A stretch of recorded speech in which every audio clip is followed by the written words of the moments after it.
For centuries, the British monarchy has been connected to one of the largest land empires in the world.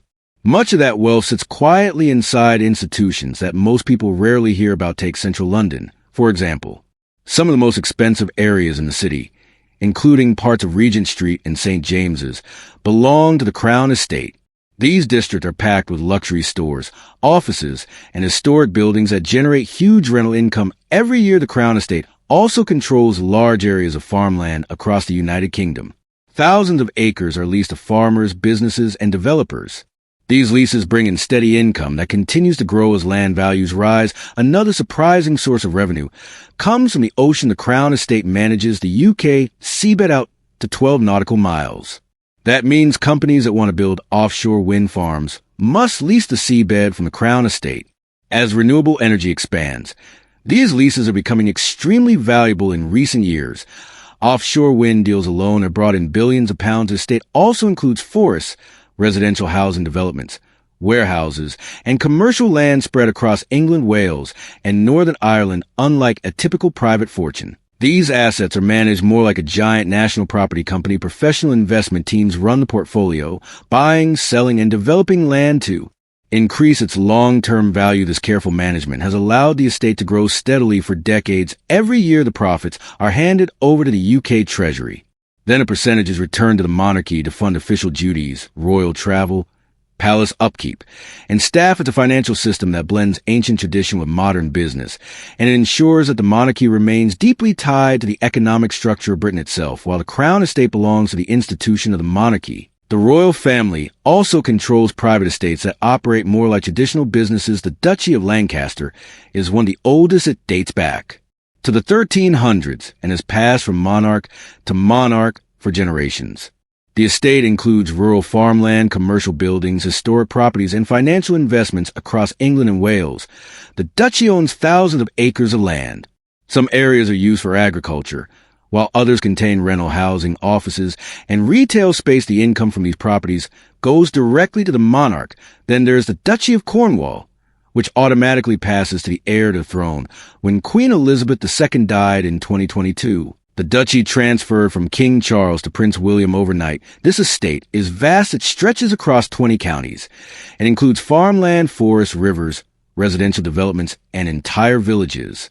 Some of the properties are modern housing projects designed to generate stable rental income. Others are working farms that produce food, dairy, and livestock. There are also holiday cottages, commercial buildings, and even small industrial parks. The duchy operates with a full professional management team that focuses on long-term sustainability and development over the years. Prince Charles transformed the estate by investing in organic farming, environmental conservation, and community housing. These changes increase both the estate's income and its public reputation today. Prince William receives tens of millions of dollars in annual income from the Duchy of Cornwall. That money helps support his family, staff, travel, and charitable work. It also allows the heir to the throne to operate financially independent from direct government funding. Royal life unfolds inside some of the most historic buildings ever constructed. Buckingham Palace sits in the heart of London and functions as both a home and a working headquarters for monarchy. Inside the palace are grand staterooms filled with chandeliers, gold decorations, and historic artwork. These rooms are used to host world leaders, diplomats, and major national ceremonies. Behind those formal spaces are offices where hundreds of staff members handle everything from scheduling to communications. The palace also contains its own medical center, post office, cinema, and even a police station. Windsor Castle offers a different atmosphere. Located just outside London, the castle looks like something straight out of medieval history. Thick stone walls surround towers, courtyards, and massive gates inside. The castle contains centuries of royal history.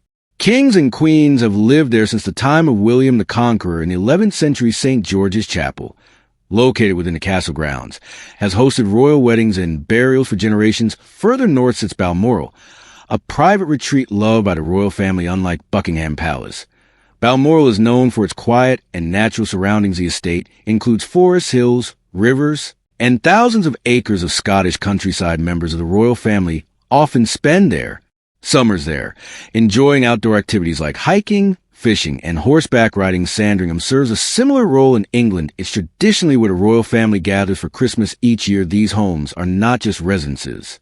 They are symbols of history, power, and tradition that connect the modern monarchy to centuries of British heritage hidden inside royal palaces is one of the most extraordinary art collections on the planet. The Royal Collection has been built slowly over more than 500 years. Each monarch added pieces during their reign, purchasing artworks, receiving diplomatic gifts, or inheriting treasures from previous generations. Today, the collection includes paintings, sculptures, rare books, historical documents, tapestries, furniture, ceramics, and decorative objects. Many of these pieces are displayed throughout Buckingham Palace, Windsor Castle, and other royal residences. Others are kept in carefully protected storage facilities. The painting collection alone is remarkable. Works by Leonardo da Vinci, Caravaggio, Vermeer, and Rembrandt are part of the archive.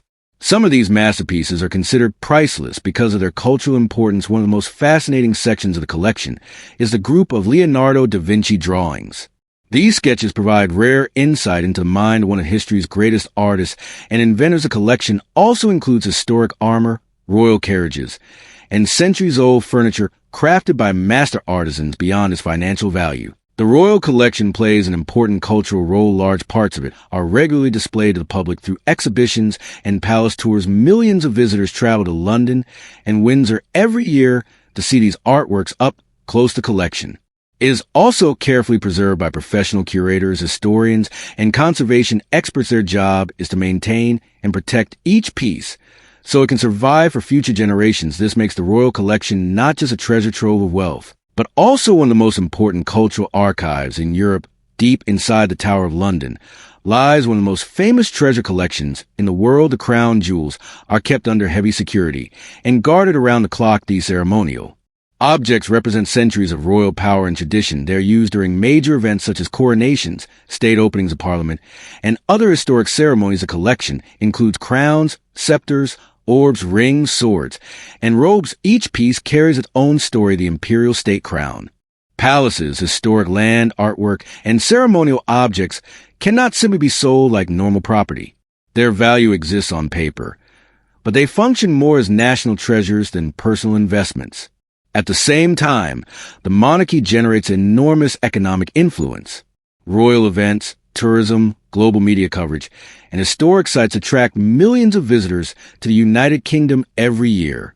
From Buckingham Palace tours to souvenir shops and royal-themed attractions, the global fascination with the royal family fuels a powerful tourism industry.